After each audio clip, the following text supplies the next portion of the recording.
50 Cent a fait de sa querelle avec Ja Rule l'une des rivalités les plus féroces du hip-hop. Après que les diss tracks aient nui à la crédibilité de Ja Rule, 50 a maintenu la pression pendant des années avec des mouvements publics calculés. Restez avec nous. Le piège juridique et financier lié aux ennuis de Murder Inc. explique peut-être pourquoi le retour n'a jamais vraiment eu lieu. Retour là où tout a commencé, Queens, New York, en 1999. Deux jeunes rappeurs, à 2 rues l'un de l'autre, tous deux affamés, tous deux prêts à devenir la plus grande rivalité du hip-hop.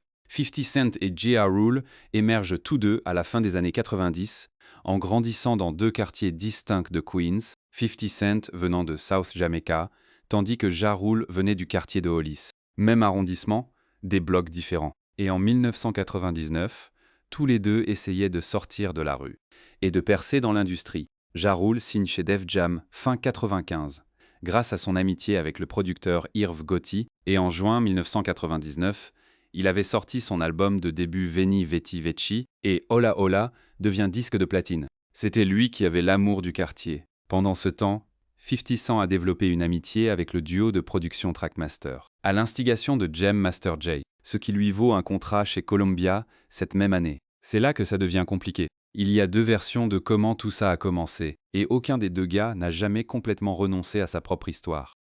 Selon 50, un de ses amis a braqué Ja Rule devant un club à Queens en lui volant sa chaîne. Puis, toujours selon 50, Ja Rule l'a aperçu en train de traîner avec ce même type qui avait fait le braquage, et a supposé qu'ils étaient de mèche ensemble. Dans ses propres paroles, il l'a décrit comme quelque chose de petit, qui a explosé parce que Ja sentait qu'il était complice avec l'homme qu'il avait braqué.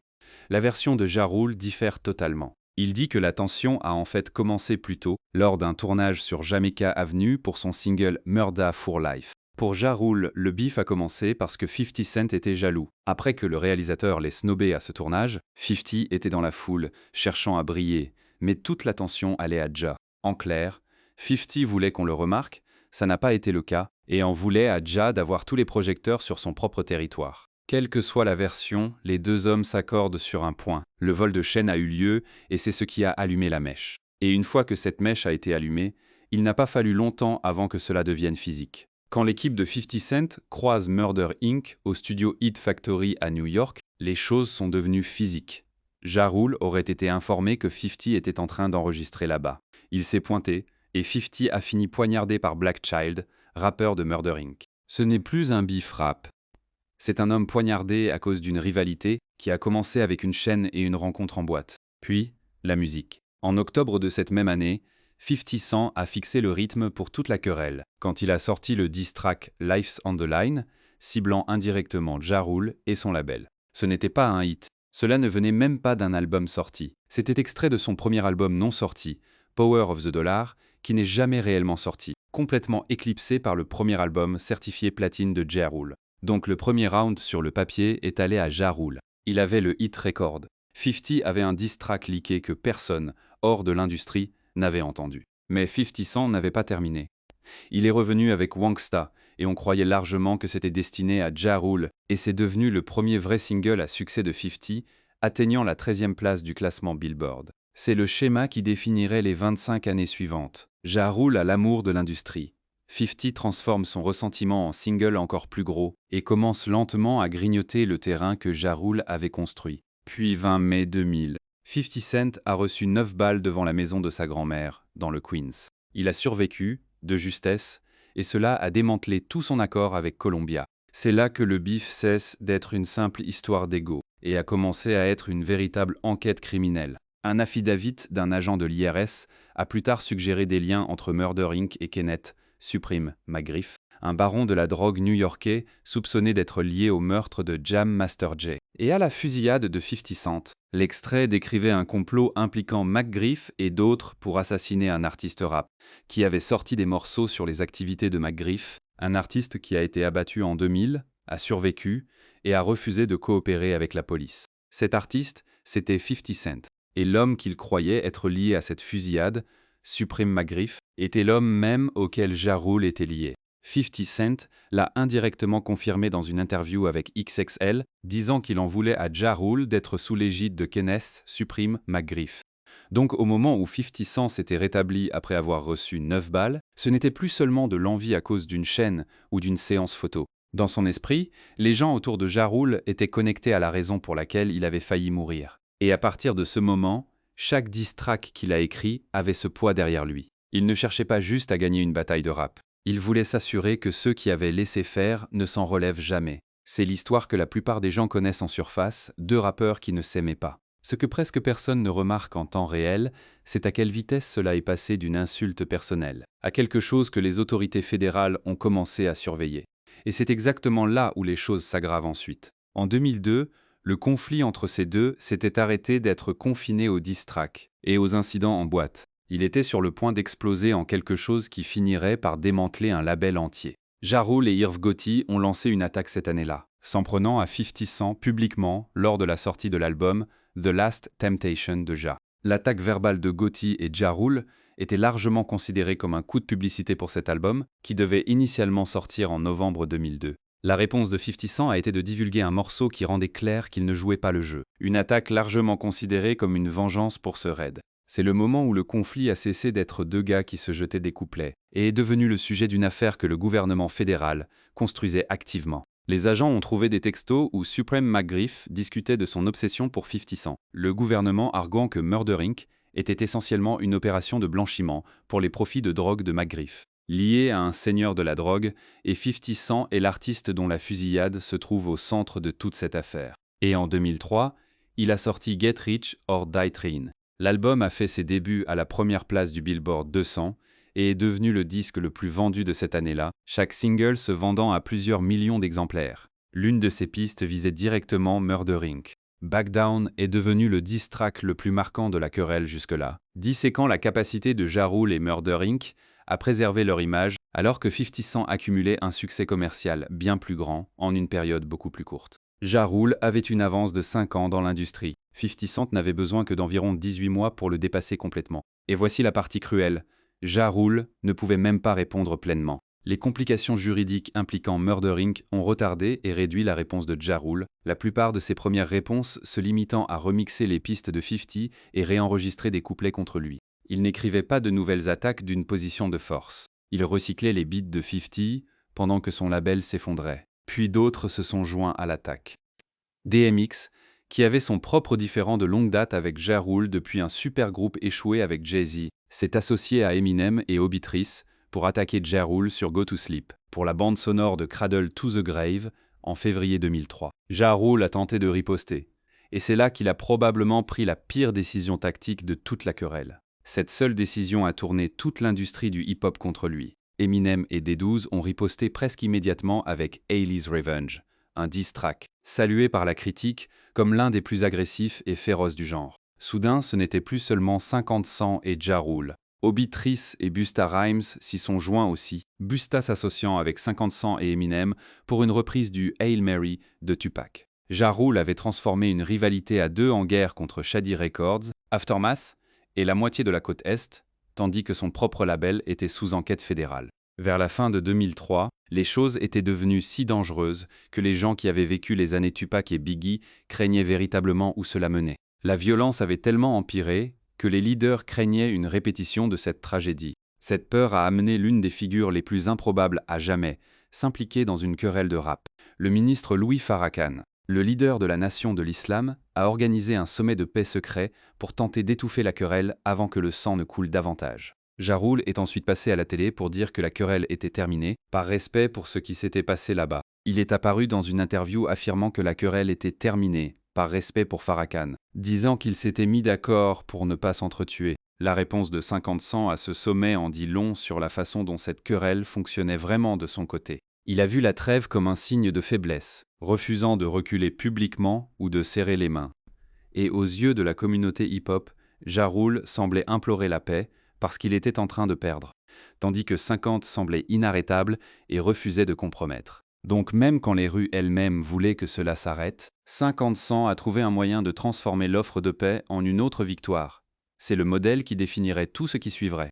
Chaque fois que Ja Rule a tenté d'avancer, 50 a trouvé un moyen de s'assurer que le monde le voyait comme une retraite. Au milieu des années 2000, les trajectoires des deux hommes avaient complètement basculé depuis leur début. Et c'est là qu'on voit vraiment les dégâts s'accumuler en termes concrets et mesurables. Le propre travail de Ja Rule a commencé à refléter ce coup. The Last Temptation a connu des ventes en baisse. Ses singles suivants peinaient à se classer, et bien que des chansons comme Thug Lovin' et Mesmerize aient conservé un certain attrait grand public, sa crédibilité auprès des fans hardcore du hip-hop avait été gravement endommagée. Au milieu des années 2000, sa domination dans l'industrie avait décliné. Pendant ce temps, 50 Cent ne gagnait pas que la bataille rap.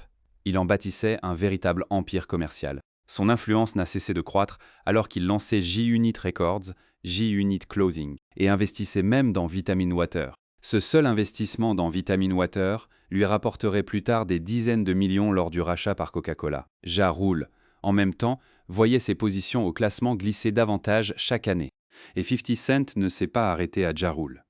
Il a appliqué la même méthode à tous ceux liés à l'autre camp. Quand The Game, un membre de G-Unit à l'époque, a refusé de prendre part au conflit de 50 avec Fat Joe et Jadakiss, des tensions internes ont commencé à affecter les relations de 50 au sein de son équipe, et The Game a été renvoyé de G-Unit lors d'une interview en direct en mars 2005. Cela a conduit à des coups de feu devant une station de radio et à des années de querelles entièrement séparées. Les problèmes se sont accumulés pour Murder Inc. jusqu'en 2005, alors que le label se trouvait en conflit avec Def Jam, en pleine enquête fédérale toujours en cours visant McGriff, aggravée par une acquisition temporaire de Universal Music, qui a laissé Irv Gotti incapable de sécuriser un financement supplémentaire pour le label. La compagnie qui a lancé toute la carrière de Ja Rule s'effondrait financièrement, exactement au moment où les entreprises de 50 Cent, elles, se multipliaient. Vers 2007, Ja Rule a essayé un angle différent. Il a accusé 50 Cent de copier son style, affirmant que le style musical de 50 Cent a été influencé par le sien après que 50 ait signé avec Shady, une affirmation faite dans une interview avec Angie Martinez sur Hot 97. Ça n'a rien changé. À ce stade, l'écart commercial entre les deux hommes était trop large pour qu'une accusation de style soit pertinente. Puis en 2011, les choses sont devenues légalement sombres pour Ja Rule, d'une manière qui n'avait rien à voir directement avec 50 Cent, mais que 50 s'est assuré d'exploiter de toute façon. Ja Rule a été condamné à 2 ans de prison pour fraude fiscale et possession d'armes à feu. Et même de derrière les barreaux, il n'a pas pu échapper à la comparaison. Ja Rule a blâmé 50 Cent pour le déclin de sa célébrité et les problèmes qu'a connus Murder Inc. En 2013, quelque chose de remarquable se produit. Ja Rule a réellement admis sa défaite publiquement. Plus tard, en 2013, Rule admet que Cent a remporté le bif. Il l'a dit directement à Angie Martinez aussi, lors d'une autre séance à Hot 97, où il a avoué qu'il sentait avoir finalement perdu la bataille. On croirait que cet aveu mettait fin à tout. Il n'en fut rien. Cela n'a pas arrêté la querelle, 50 Cent insultant Rule, alors qu'il se produisait au Hot 97 Summer Jam. Ja Rule a publiquement rendu les armes, mais 50 Cent a continué le combat, car pour 50, il ne s'agissait plus vraiment de gagner un rap battle. Il s'agissait de s'assurer que Ja Rule ne puisse jamais tourner la page. Et c'est exactement le thème qui porte cette querelle dans sa phase suivante, plus étrange. Car une fois la musique écartée du champ de bataille, 50 Cent en a simplement trouvé d'autres. Les réseaux sociaux, les coups publicitaires, l'humiliation publique, tout ce qui gardait le nom de Ja Rule associé à la défaite. Une fois les diss tracks taris, la plupart des querelles sombrent dans la nostalgie. Pas celle-ci. Elle a juste changé d'arme. Des paroles sur un disque à l'humiliation publique livrée en temps réel, sur Internet, pour que tout le monde regarde. En 2014, Ja Rule a publié ses mémoires, Unruly, The Highs and Lows of Becoming a Man, et a formulé une accusation qui a tout relancé d'un coup. Dans ses mémoires, il a accusé 50 Cent de moucharder et de le dénoncer à la police. Il a affirmé que c'était 50 Cent qui avait informé la police, ce qui a mené à l'enquête fédérale sur Murder Inc. 50 l'a catégoriquement nié. Mais l'accusation est restée en arrière-plan de chaque ronde future de cette querelle, parce qu'elle a présenté toute l'affaire fédérale qui a détruit Murder Inc. comme un coup orchestré par 50 Cent, pas seulement dont il avait bénéficié. L'année suivante, la querelle a trouvé un nouvel oxygène d'une source sans rapport.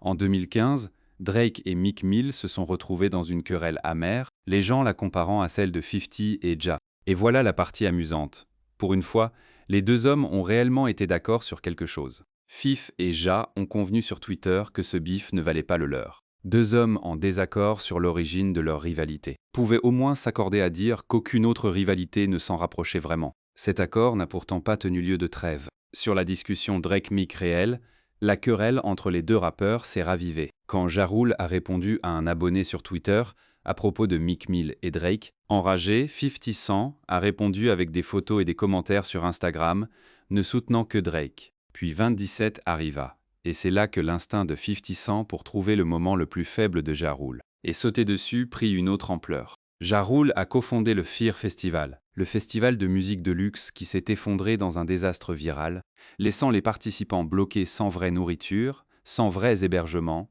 et sans vrai festival. Ja Rule s'est retrouvé sous intense scrutin pour le rôle qu'il a joué dans Fear Festival, ce festival tristement célèbre qui a arnaqué les spectateurs, les laissant dans des conditions désastreuses. Leur querelle semblait s'être éteinte à ce stade, mais 50 Cent en a profité pour se moquer de Ja quand même. Cela vaut la peine de s'y arrêter une seconde.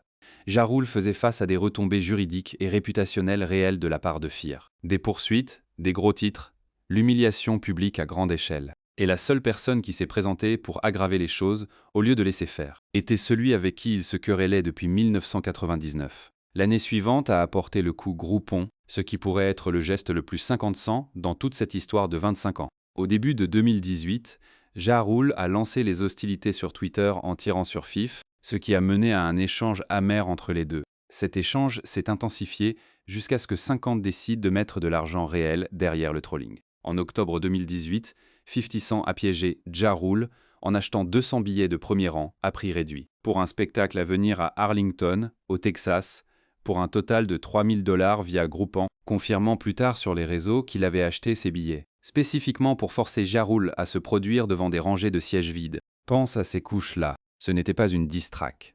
Ce n'était même pas vraiment une insulte. C'était 50 Cent dépensant $3000 de sa propre poche, uniquement pour forcer Ja Rule à se tenir sur une scène et de contempler ces rangées de chaises vides qu'il avait lui-même vidées. Ce n'est pas un mouvement de bifrap, c'est de la guerre psychologique avec un reçu attaché. Le trolling ne s'est pas arrêté là. Leur dernier coup public dans ce laps de temps est venu en 2021, quand 50 Cent s'est moqué des soucis financiers de Ja Rule, après qu'il aurait apparemment dû $3 millions à l'IRS. Un homme qui avait autrefois le plus gros album de début du hip-hop. Regardez maintenant ses problèmes fiscaux devenir une punchline, par ce même rival qui cherchait à le couler depuis le tout début. Tout au long, Ja Rule a continué à présenter la chose comme unilatérale, du moins publiquement. Il a décrit la querelle comme unilatérale, affirmant qu'il s'engage rarement avec 50 Cent en ligne et préfère se concentrer sur ses affaires. Mais les faits racontent une autre histoire. Chaque fois que Ja Rule tentait de construire quelque chose, tournée de retour ou projet d'affaires, 50 Cent trouvait moyen d'y coller une blague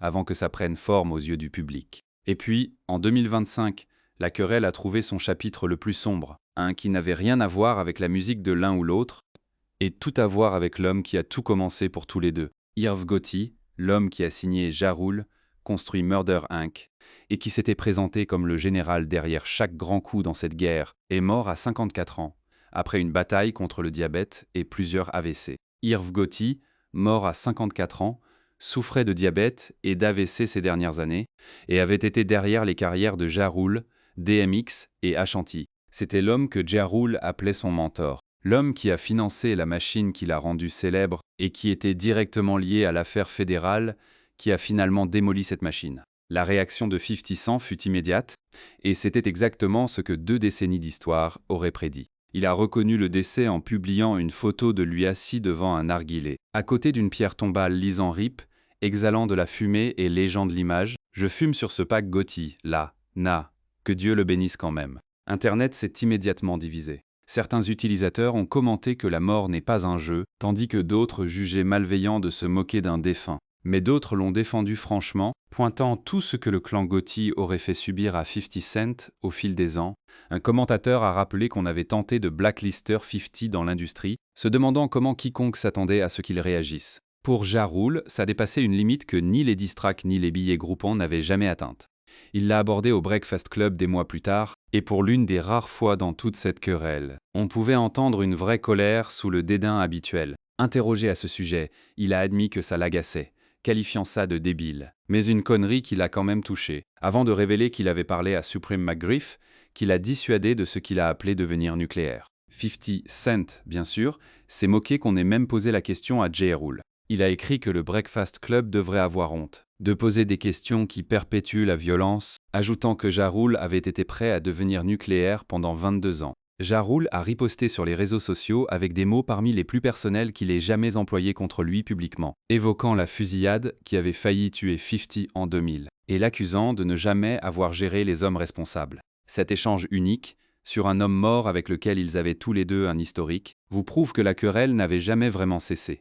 Elle attendait juste la prochaine opportunité. Cette opportunité s'est présentée à nouveau 1 an plus tard, dans un avion. Après le Super Bowl LX sur un vol Delta San Francisco-New York, Ja Rule s'est trouvé assis près de 2 membres du cercle de 50 Cent, Tony Yayo et Uncle Murda. Une vidéo virale a capturé Ja Rule dans une altercation échauffée avec tous les deux à bord du vol suivant le match. La vidéo et les témoignages oculaires indiquent qu'Uncle Murda a initié la confrontation en appelant Ja Rule, peu après l'embarquement, poussant Ja Rule à se retourner et à riposter avec ses propres insultes, escaladant la rivalité devant des passagers stupéfaits. Les images le montraient debout dans l'allée criant sur Yayo, avant que quelqu'un n'essaie de le calmer physiquement. Quelque part au milieu des cris, un oreiller a été lancé. Yayo a affirmé que Ja avait lancé un oreiller à sa tête et l'avait traité de slur, tandis qu'Uncle Murda a allégué qu'on l'avait retiré du vol.